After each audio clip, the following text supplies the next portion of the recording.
Okay, what up ladies and gents, it's your favorite Asian robot and I will be your favorite Wayfinder content creator. Right now what I'm going to teach you guys about is the sword and shield. Okay, what we're going to do is we're going to take Wingrave and I'm going to show you the basic sword and shield, the Vanguard, right? And I'm going to show you how we use it properly in combat, okay? I'm also going to go through the stats, explain what it's for, and all the other kinds of stuff that, you know, would probably interest a Wayfinder if you intend to master the sword and shield. Now, I know that this weapon is not for everybody. I intend to explore all weapons. You know, you're just gonna have to give me time because it takes a while to actually grind this shit. But, yeah, I intend to explore all weapons and I will go through all of them in the same format. First, let's talk about the stats. The Vanguard, in general, alright, having developed it to level 24, now I've removed any echoes from it, alright? At this current point in time.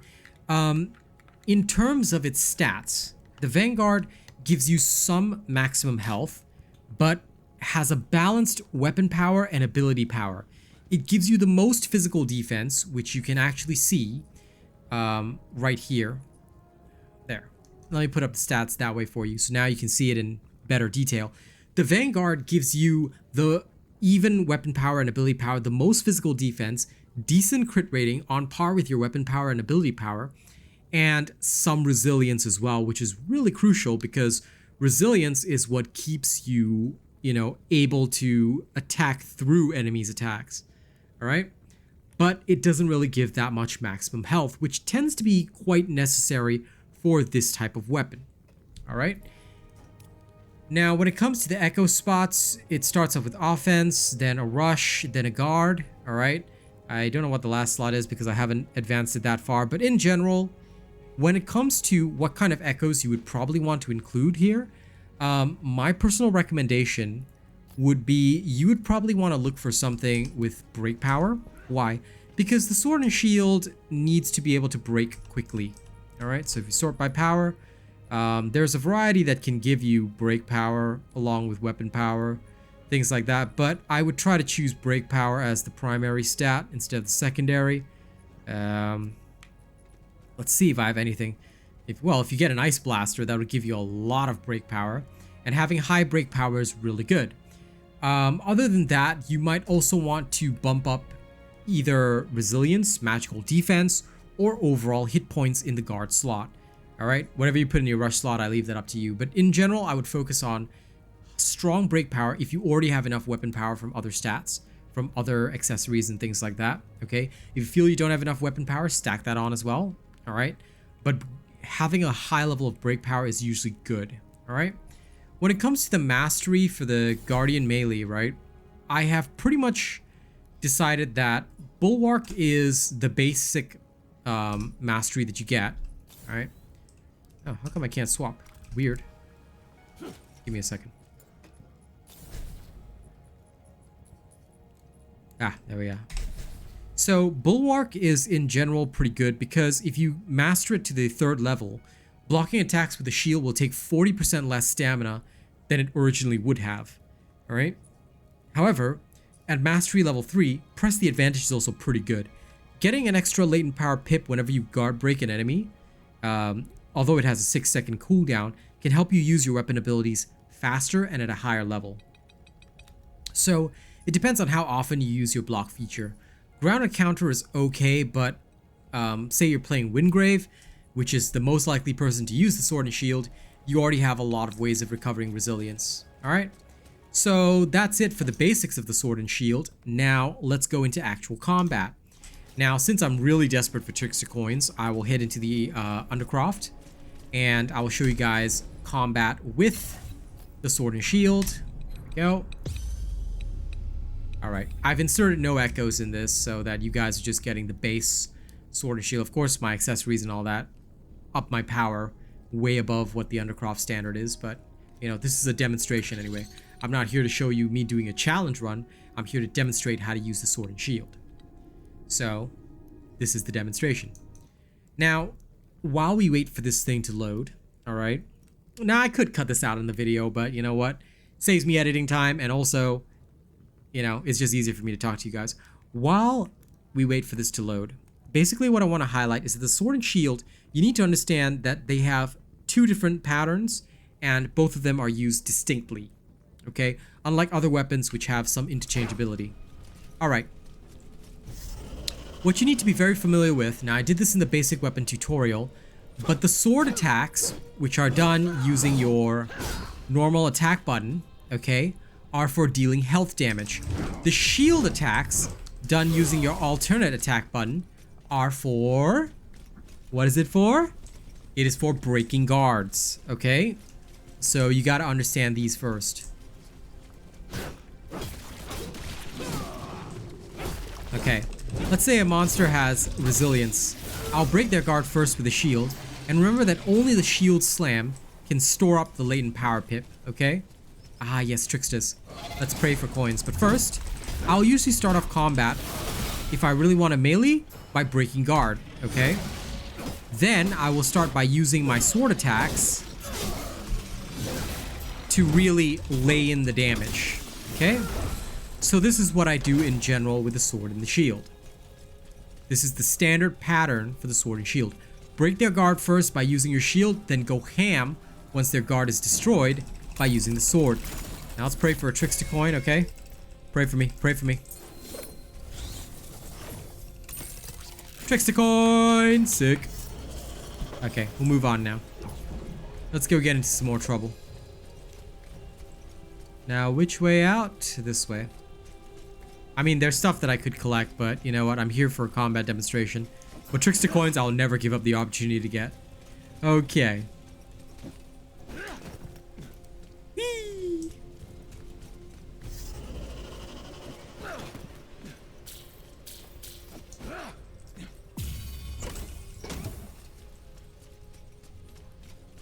Okay. Jeez, what a disparate lack of enemies. There we go. So as soon as combat starts, straight in. This is why break power is so important. If you apply break power, enemies break so quickly, and then you can just deal with them after that. If the enemy doesn't have resilience, you can just go all in with your sword attacks. Alright? That is the first and most important thing. Now we're going to teach you about block counters, okay? In the next fight, I'll teach you about how to block and how to counter with the block. This is an important technique because, well, as any character that uses the sword and shield, you will need to know how to block, okay? It's different from the execution weapons because you can't do a rush attack. If you want to do a rush attack, you have to dodge first, okay? So, yeah, there's a variety of ways of doing this, but knowing how to properly use it, that's the key. Okay. If you're in combat against multiple foes, alright, take note that you can put up your guard anytime, and blocking any attack at all, any of them, will enable you to counter. See? You block an attack, as soon as you hear that, as soon as you see that block thing, you press the normal attack button, you press the normal attack button, and you'll be able to perform a counter, okay?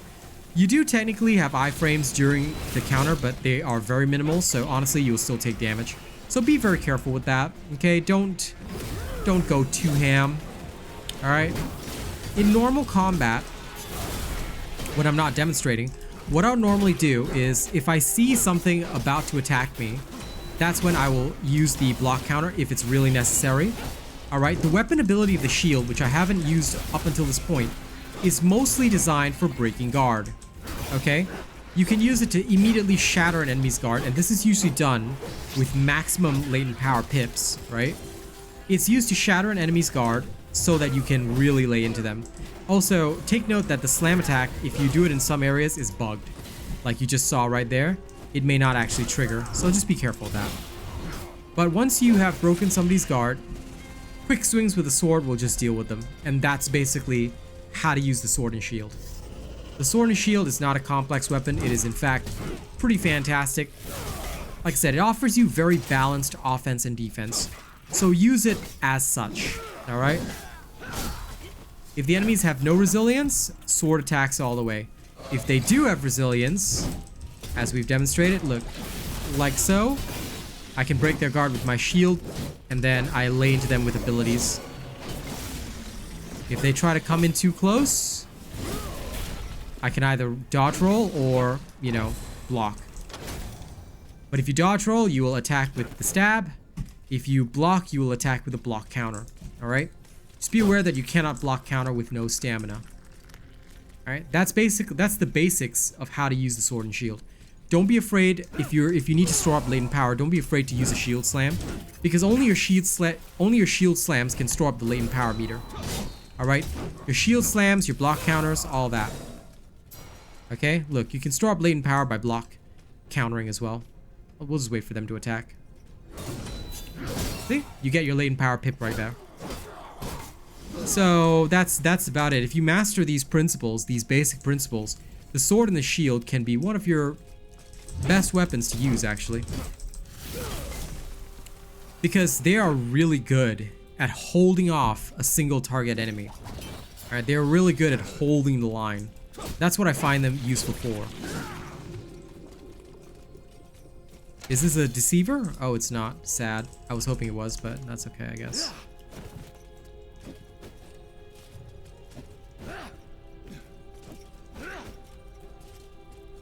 There we are.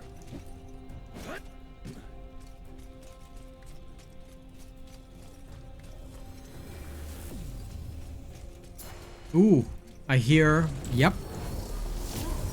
This is a perfect situation. You can block counter with anything and immediately break somebody's guard with your weapon ability. Unfortunately, it deals next to no damage, but that's okay. You know, that's just how it is.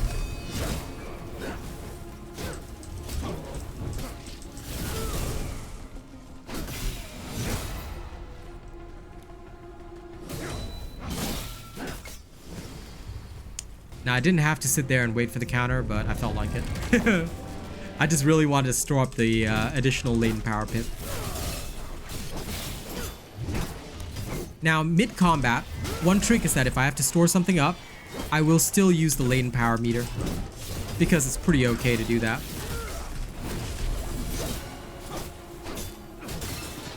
Now, your abilities to restore resilience only work, okay, if you actually have any resilience to restore, so just be aware of that.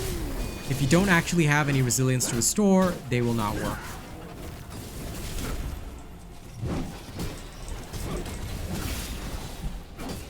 So if you get guard broken, you won't actually restore resilience.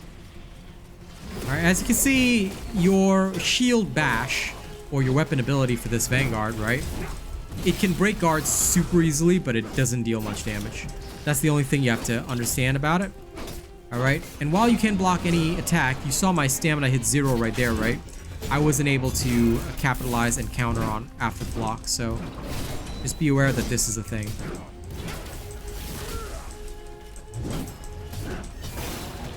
I will sometimes use the weapon ability early if I estimate that I'll be able to very easily break the guard of the enemy, yeah? So you don't always have to save up 3 pips, just break the guard whenever necessary. After that, you lay into the enemy with their broken guard, and they're basically done. Okay? The sword and shield has a very balanced attack speed, so it's pretty useful for that. And that concludes my guidance on how to use the sword and shield. Alright? Summary of your lessons. Okay? Number 1. Shield is for breaking resilience. Use that liberally because you also need it to store up your latent power pips. Once they have been finished off, use your sword to chop them to shreds. They will die fast. Okay? Use your weapon ability with the Vanguard to break guards ASAP. You've got 2 latent power pips. Most trash mobs are just going to get broken straight away. Having a decent amount of break power is good because the faster you break, the better with the sword and shield. Okay? That's how you really lay into your enemies. And don't forget that, especially with characters like Wingrave, right, since he's the only character I have right now, still grinding for Kairos, he can reset his ability cooldowns pretty fast with the sword and shield. So apply them liberally as well. Okay? Thank you guys very much for watching this video. I hope you have enjoyed it. It is the new month of September, so if you guys want to support the channel, feel free to send tips, super chats when I'm live on stream, or get yourself a channel membership. You will receive shout outs at the end of every video, just like I'm about to do now. Like, share, and subscribe if you want to support some more, and let's talk about the top people for September. All right? Now, starting right at the top, we have King Anubis as our top super chatter for September. Coming over to our studio. All right, we're going to check out all the channel members. All the channel members. Excuse me. Starting right at the top at the only fan level, we have Big Chungus. We also have Death Dawning 982 at Plus Ultra. Thank you so much for keeping my channel running all this time. Jerry Fast, OG, Rogue Assassin, and Zach MG are Prestige. Thank you guys so much. In terms of our honored robots, we have the following individuals: Juan San, Corey Ryu, Marcel, Kaishiwa, Bob John, Cube, Devin Lashin, Mookie Mocha, Rena, Chase Taylor, Nathan Strong, Nightshade, Lady Neo, Joey Danze, Che D12, Syed Assad, Coda CMF, Kami SMH, Conrad C, and Benjamin Savage. Thank you guys so much. Thank you to all of our cool and weird bots as well. I'll see you guys on the next one, okay? Y'all stay sexy, happy, and healthy. Get you later.